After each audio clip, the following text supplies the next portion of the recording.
The Hoosiers had their Dig Pink match tonight as they tried to help raise awareness for the battle against breast cancer. Unfortunately, they were unable to win a battle of their own as they fell to the Wisconsin Badgers in 4 sets. Well, I thought at the beginning of the match, Ivy played really, really well, and then I thought they made some adjustments. Our passing broke down, and I thought they put a nice block against her. But I think overall, she had a pretty good match, for her stat-wise and everything. I thought, she had 9 kills in the first set, but only one in the second set, and I thought she could have really found some other ways to score. But overall, I thought she was trying to stay really aggressive with her swing. We stopped being aggressive, and we stopped playing our game. And when we're not aggressive is when people are going to come back and attack us, and if we don't flip a fight, that's when we lose. Yeah, I think it's tough to lose an All-American and tougher to lose our other best player, Jordan Haverly, to an ACL. So losing your 2 best players, really, 2 best attackers at least, and one of our best passers to injuries and graduation, I think really affects a team at this level. Just like any team it would, if you take the best player off of each team, it's a struggle. I think Kate's had a good year, though. She's really tried to step up. I think Kelsey Marshall didn't have a good match, but she's had a good season. She had a really rough night, but she doesn't have many of those, and I think when she does, it really affects us because she's really our best all-around player right now.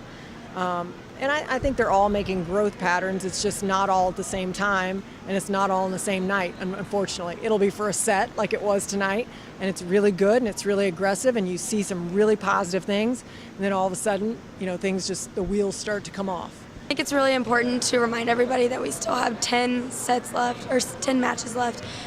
So it's kind of like what we say is another season. So we do have a lot of volleyball left to play, and I think it's very important to stay positive with each other and, positive talk in the gym, outside the gym, and just make what we can of it. And, we are competing with teams now, and, it's baby steps towards winning games. I wish I could do that. I think that's part of them taking more ownership individually and understanding this is my job to do. I'm going to do this job, because I think that's part of it. It's not that they're not fighting, but to me, fighting is also doing your job. And when one person breaks down, then this breaks down for somebody else. And so you have to understand that you have to play at a high level 4 days in practice and then 2 nights on the weekend.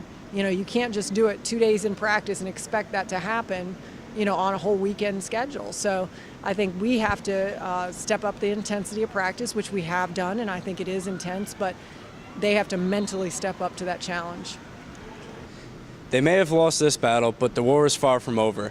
With 10 games remaining, the Hoosiers will look to get some Big Ten wins, starting with Michigan State on Wednesday. From University Gymnasium, I'm Harris Baker, IU SportCom.